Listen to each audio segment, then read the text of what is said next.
Are you ready to become awesomer? Hello everyone, my name is Umar Hamid. I'm your host on the No Limit Selling podcast, where industry leaders share their tips, strategy, and advice on how you can become better, stronger, faster. Just before we get started, I've got a question for you. Do you have a negative voice inside your head? We all do, right? I'm going to help you remove that voice in under 30 days guaranteed. Not only remove it, but transform it. So instead of the voice that sabotages you, there's one that propels you to much higher levels of performance and success. There's a link in the show notes. Click on it to find out more. All right, let's get started. Hey everyone, welcome to another episode of the No Limit Selling podcast. And one of the critical things to do in sales is very much, if you don't get enough at-bats, being face-to-face, nose-to-nose with a potential customer, you are unemployed. I heard that a long time ago, and it just startled me. What do you mean I'm unemployed? I'm working. I'm busy doing stuff.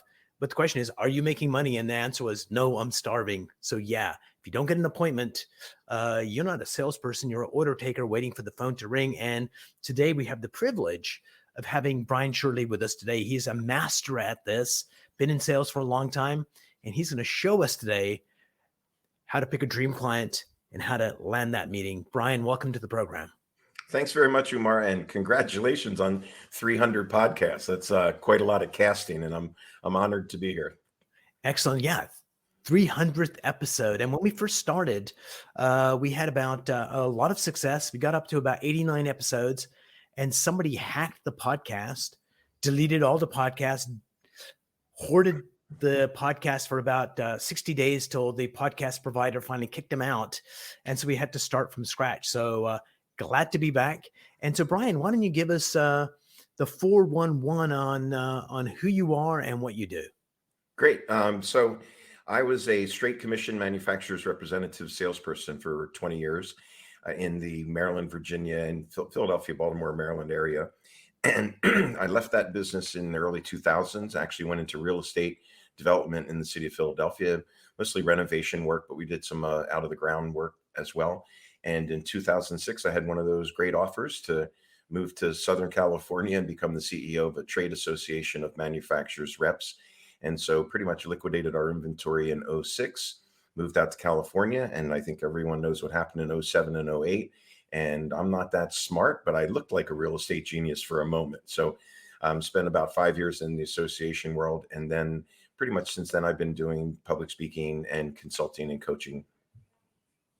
Brilliant. So one of the things that's really challenging to do is to land those appointments because, people are guarding their phones. You got voicemail being used to screen themselves. So if we were, let's say, happen to be in downtown Toronto right now, if I picked 50 CEOs that I put on my wish list, what would be the strategy you would use to get a meeting with one of them in the next 2 weeks? Great question. And I think that in sales, we have to be persistent. We have to stay persistent, but we must also be polite and be professional in your approach. So to me, it's a blend or a combination, again, persistently, but polite and professionally of phone calls, voicemails, emails, direct mail, social media. And I think, as everyone recognizes, probably the best method is referrals. And referrals sometimes hard to find and hard to get, but there's lots of information out there that you can find out someone who knows someone and that kind of thing. And not, I use LinkedIn a lot, and sometimes I'll look at a third or a fourth connection kind of thing. I think sometimes that's valuable, but I think just sometimes sifting through some of the information that you can find on the internet to find someone that could refer you into one of those 50 people. Absolutely. And I think that's something we often overlook. And what's interesting is we have this hot-wired need to be part of a tribe. And when you find out that the CEO went to this school and your friend's son went to that school, like, who cares? But if you mention that on the initial meeting, I noticed you went to Princeton. My best friend's son went there. That's enough for them to actually warm up and let the guard down and start that conversation. So looking at the LinkedIn profile, what's happening on Facebook, you're going to find some common areas of interest.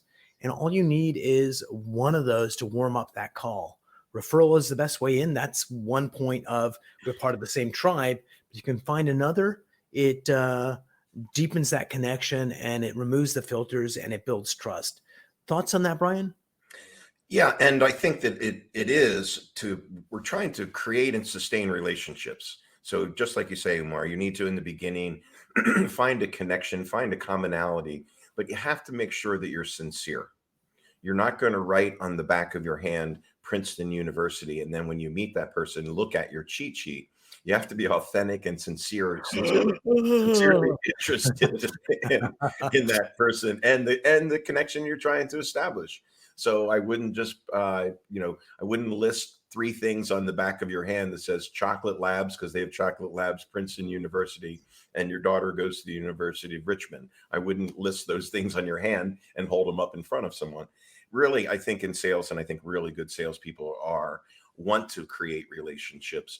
I always say, try to turn your prospects into friends. Absolutely. Essentially, aren't your customers your friends?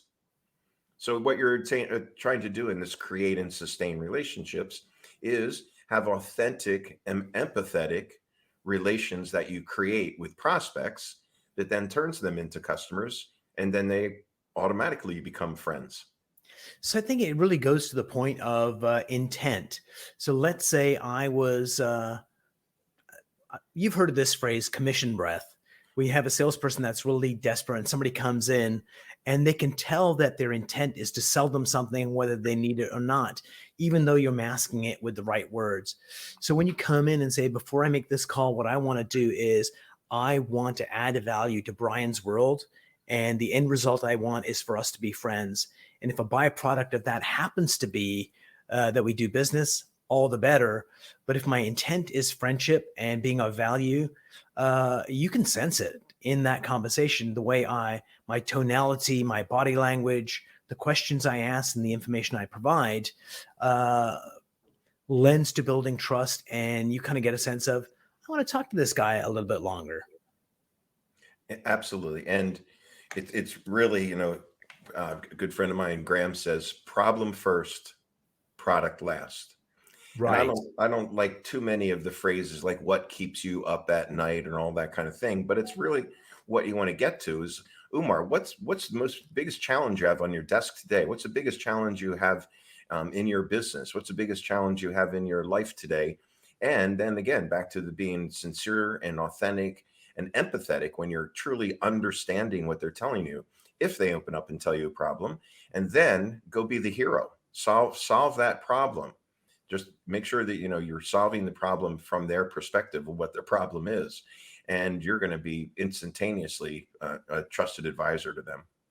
Absolutely. I think when you're on a call, whether it's in person or on the phone, if you can provide that person with an insight that they didn't have before, because oftentimes the problems are too close to us to see, and being that consultant from afar, if you can go in and say, well, what this means is X. If you can provide that insight, that is one of the planks to building trust. Because wow, this guy is smart and I want to spend some more time with this person. Yeah. And again, following all the way through to solve that issue. And it might be something that you, as the salesperson, can't solve. When I tell you my problem, you might not be able to solve it. But we have a wonderful phrase here in Philadelphia, I know a guy. Yeah, I know. So if I can't help you and solve your problem, most of us are very well connected in the sales stream, and we know someone that can probably help them with their issue or their problem. So again, make sure that you solve it. Don't just ask them what their biggest problem or challenge is. I know. I think the guy that first said it was Southside Johnny, but I could be mistaken there. One of my favorites. I've got a friend his Fred Diamond. He runs the Institute for Excellence in Sales. And each time Southside Johnny, he's from Philly, comes to Washington, D.C., he's a groupie. I think there's almost a restraining order, but it's okay for now. So, I saw Southside last year at a casino in Philadelphia. Nice. So one of the things is before you get on the call, you need to do some research. And some salespeople, to avoid making the call, do a CIA level deep dive into the background of this person, avoiding the call. So how long should you spend on your research, and how many pieces of data should you be collecting before you get on the call? Great point, because it doesn't take long, right? There's so much information out there that you sift through Google even, and then LinkedIn, then Facebook, Instagram, Twitter, whatever, wherever you can find them, and just get to know them. But right, you don't want to be stalking the person to the extent of finding all that information about it, but it certainly helps. I always say three things in that great salespeople do: be prepared, and that's that research piece, researching the company, researching the person, researching coworkers, and something that I think salespeople don't do enough of, especially in industrial sales, is researching the customer's customer. In other words, who does your customer sell to, and are Hmm. they in a good market? What's the trend for that market? But again, I think in 10 or 15 minutes, you find out all the research. But yeah, call reluctance, you got to pick the phone up, right? You got to do that. And again, in that persistent, polite, and professional way.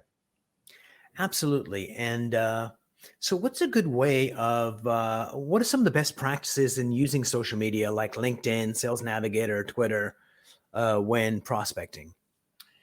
Yeah, again, make it personable and personal. That instead of, and I tell people this when I present, don't just click, I'd like to connect, I'd like to connect, I'd like to connect. That shows you went through a bunch of pages that say people you might know, and click the box, will you connect with me? Umar, it was nice to meet you in Las Vegas at the peak performance. I would like to connect with you. Make it personal. Everyone gets all of the like to connects, which I mostly Mm. refuse them if I don't know who they are and they just say they want to connect. So again, personalize everything. We live in a very personal world. Absolutely. So, the opening 6 seconds of the call are the most critical. Because if you don't get that right, because the reaction of the person receiving the call is very much, oh shit, it's a sales call. Why did I pick this up? So, what would you suggest in the first 6 seconds to get them to go, okay, I want to give you some more time to figure out what you want? Yeah, be clear in your intent, as you say, and identify yourself, obviously, and then say the purpose of my call. Like you've said this before, Laura. I want, 15 seconds of your time now, and then I want 15 minutes of your time face to face. And so it's being polite and saying, and here's why. And that is the value proposition or the value statement of what you tell them, why it's going to be important for them to speak with you for just 15 minutes of your time. So you work with a lot of manufacturers rep organizations, and what that means in English for the people listening is you've got a company that basically has relationships with customers, and they go and figure out what the customers need and go get that line. So it could be Sony and say, we'd like to represent you in this geographic area. We've got these accounts that we do business with. And Sony says, yeah, we'd love for you to do that. So you're working with those organizations, rep firms. So what does the first 6 seconds, 10 seconds sound like when you're calling people? So if I was someone running a manufacturer's rep company, what would that, why don't we just role play the first 6 seconds? I say Yeah. hello. And what do you say, Bryan? Again, always identify me and my rep company. So my name's Bryan. I'm calling from ABC Rep Company. We are the manufacturer's representatives for Sony. That probably rings some bells right there. You're identifying and providing why I'm calling you, because I'd like to talk to you about Sony components, Sony products, whatever they are. And so for you as Bryan, calling to sales rep organizations because you want to help them be better, stronger, faster, what does that call sound like? So if I run a rep firm and you're a consultant coming in to say, I'm going to make you guys better, I say hello. What do you say, Bryan? I say several things about my consulting practice. I only want to work with you if I can move the needle. So I kind of, in the very beginning, almost promise or guarantee that I will increase sales. So if you follow my methodologies and if we talk, if it makes sense and if I can move the needle. I don't like to high pressure and say, I've done this, I've done that there, I've done all of that. I like to say what I can do for you is, and then talk a little bit about what I've done for other people. Certainly sell on successes. I say SOS is so critical no matter what you're selling. Testimonials and success stories, referrals from successful customers. things like that. Sell on success for sure.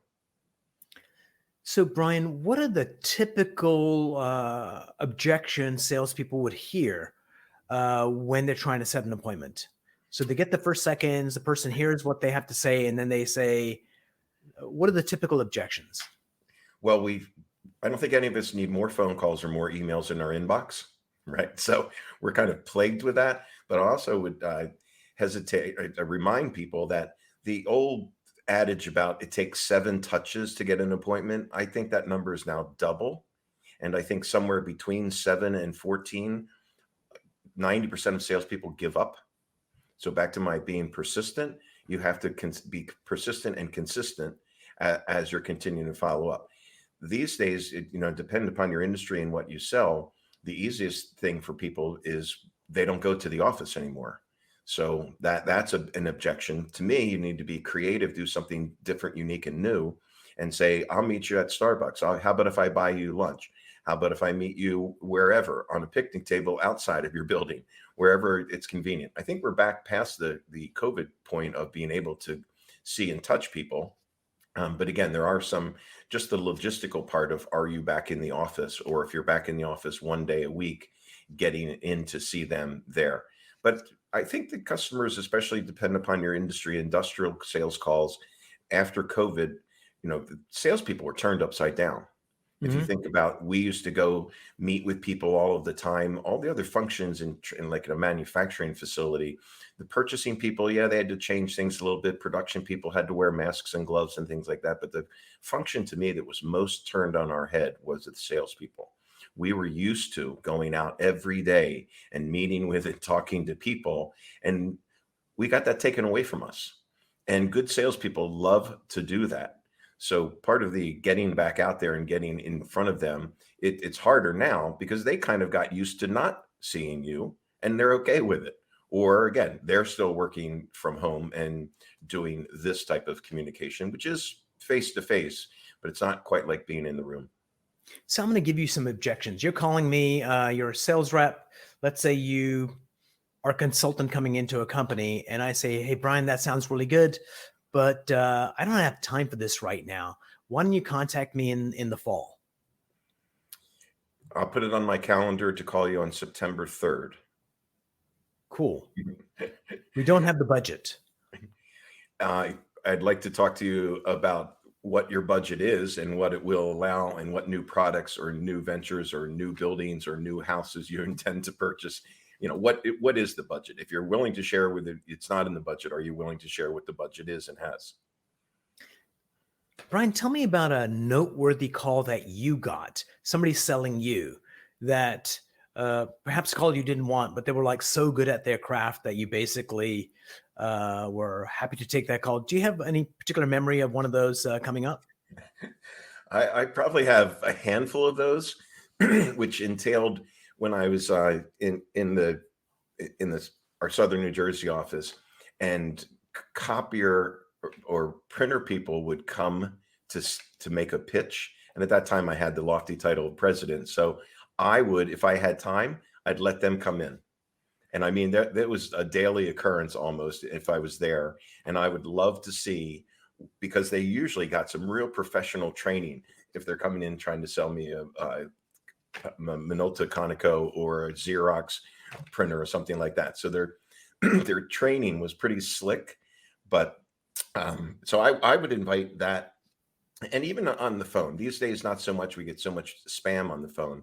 But if someone has a good approach, a nice sounding voice, and they tell me their intent right in the beginning, I don't have to say, what's your call in reference to? Because that's normally, I have my finger on the hang up button. So I think that I've had instances where people just, again, they're polite, they're professional, and they tell me what they're after. Brilliant. I've had a couple of times where I went to the gas station, and as I'm doing what I'm doing, there's a guy there selling a headlight cleaning solution. The guy says, hey, you got a second? I noticed your thing's a little kind of frosty. Let me just take care of that for you. And they just put the application on. And as they're putting the application on, they made me hold the bottle. Could you hold it for a second? Now I'm not holding their product as they're doing it. And then they clean one of the headlights. They say, how do you like that? Oh, that's amazing. Then, of course, they're not doing the second one until you buy their product and you got that beautiful before and after, this thing that's cleaned and sparkling and this thing that's kind of faded. And so when I see people like that, I buy their product whether I need it or not. I had this one where it was a bunch of Israelis in Maryland, and they're selling Dead Sea salt products for skincare, which, I don't care about, but they were so persistent and handled the objection so well. It's like, how much is it? It's $40. I'm buying Right. it just to reward you for being such a great salesperson, because it takes an art, right? To have that skill, the thick skin to take rejection and to keep on going. And that brings me to, how do you develop that ability to control your emotions? Because we live in this occupation where there is a ton of rejection, where people don't want to play or ignore you. How do you keep a positive attitude and keep going? I've done another webinar recently, and the comments were all about the rejection of hearing no. And it was really amazing because I kind of chimed in and said some of the best salespeople have the strongest rejection strength. It's something that's measurable, and it is very important. And it's not the let me beat you over the head 10 times with a stick until you say yes. But I always joke that a customer that says no just means they don't understand yet. Yeah, and I think if people say no, there's a couple things. So either they don't understand, or we haven't shown them the value of our product, or there isn't trust. And I think the fundamental thing we need to do is, how do we build trust quickly with folks? Because that trust allows us to ask more poignant questions, and also their filters dissolve and they answer those questions more truthfully. Because if clients tell us exactly what's going on, my brother-in-law sells this to us and I'll never in a million years change. It's like, okay, thank you so much. Let's go. As opposed to, they don't trust you. And it's like, well, let me think about it. Or we're going to do this. And you think you've got a real viable opportunity. Or it could be, are you the decision maker? Absolutely. But if you have enough trust, it's like, well, actually, the CFO and this person and that person have to sign off before I can do this. And that's all stuff you need to know. Otherwise, you're going to think you've done a really good job of getting this deal, and at the last minute find out that, no, I did not. That there's a whole new raft of characters that I never knew about. Trust and rapport, so important. And you have the capability in a first meeting, in a first contact, to either build it or lose it. For sure. Let's remove this. Sorry about that. No problem. And I also am strongly convinced, back to the product training of whether it's printers or copiers or components or whatever it is, that we get so injected with product training that when we do get in front of a prospect, we just can't help ourselves. We want to tell them features, benefits, and advantages. And I think that's such a wrong approach. Back to the tell me about you, ask, ask, ask. We have 2 ears, 1 mouth, all of those phrases that we've heard a million times. You go in, don't start with, let me tell you about this, what it does, and it's really neat and all that kind of stuff. Don't tell me about features, benefits, advantages. You not even ask me if I use or buy that product. So start with, back to the, what's the issue? What's the problem? Or I always like to start with, I'm not that familiar with your company. Can you tell me a little bit more about your company? And then we will down to the most important thing. Tell me about what you do here. How long have you been here? What do you do? Personalize it. And again, it has to be authentic. You have to be sincerely interested. But to your point, at some point in the thing, you've been successful to get in, and now you're sitting there. You also have to qualify that account from a dollar amount, from your confidence of capturing that business, and then also from a timing standpoint. When you tell me it's not in the budget or come back in the fall, I understand the timing of it. But we as good salespeople have to have a keen sense of what the dollar value of this account will be in the future, what my confidence factor is that I can capture that business, and what is the timing of the sequence of those purchase orders, whether they're buying a house or buying components or whatever it is. So, Bryan, what's a way that a sales rep can continue to improve their prospecting skills to land those appointments? Yeah, just I'd say about broad and deep. if you're selling into a customer or an account, you want to meet other people. We're so guilty of all salespeople are very guilty of having one point of contact at a major account. You need to get broad and deep into the other departments, into the other functions. And simply by asking your main point of contact, look at that LinkedIn, look at whatever, and look at other people in that organization who are probably linked to the person that's your point of contact. And every time you go and say, in your mind, I'd like to meet one more person, and maybe have that person or two people written down and ask your point of contact. Would it be possible for you to introduce me to? So getting, again, more reach, more people everywhere, anywhere. It's all about new potential customers, new people at existing accounts, new companies, new distributors, new listings, new buyers, whatever field you're in. It's all about new business opportunity is the lifeblood of salespeople. Absolutely. I think we can measure a million things in sales, and certainly how much we sell is like a really important number. But I think how many first appointments we have a week, meaning the first time we talk with someone new, is one of those critical factors that can predict the future. Because if you've got more first conversations, you got a stronger funnel, stronger pipeline, and a freaking amazing year. Yeah. And in addition, you're right. There's lots of metrics in sales, more so than there was 20 years ago with the sophisticated sales software and things like that. Many things to measure. That's most important. Sales commission, great information and easy to measure. But then you get into metrics like you're talking about, as well as one that I've been measuring for years is amount of time face-to-face with the customer. And when COVID hit, that went to 0. But if you looked at what percent of your time, of your week, of your month, of your year that you actually spend face-to-face, nose-to-nose with a potential or a customer, it's a big metric. It is a changing world. Like our friend Gerhardt runs Selling Power Magazine. They do a lot of conferences. And he was mentioning that the virtual conferences has changed the economic equation of doing conferences, that they're a lot more useful for people attending them. They're more useful for sponsors. They're more useful for companies. That is a win all around. And now I think they're looking to do some hybrid versions of those as well, with live events that are streaming as well. But what one would have predicted beforehand was that no one wants to do a virtual conference. They want to be there and be face-to-face. And the reality is people want both. And for your and my world from the public speaking side, it's so true.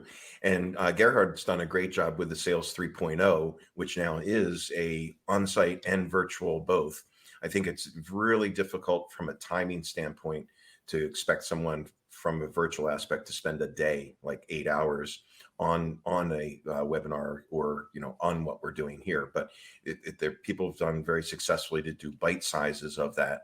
3 hours one day, 3 hours the next day, and that kind of thing. So the other thing I see coming back in full force are conferences and also trade shows. I have a client in Southern California that has already this year attended 2 national trade shows and 3 regionals. So we're seeing more get back out there. Sales is a contact sport. Yeah, right? absolutely. Get out there and touch people, and you have to be in front of people. So what are some of the pitfalls that salespeople fall into that stop them from being highly effective in getting face-to-face appointments? I think back to we are helping is the new selling, right? I think that there's some salespeople that are very assertive, if not aggressive.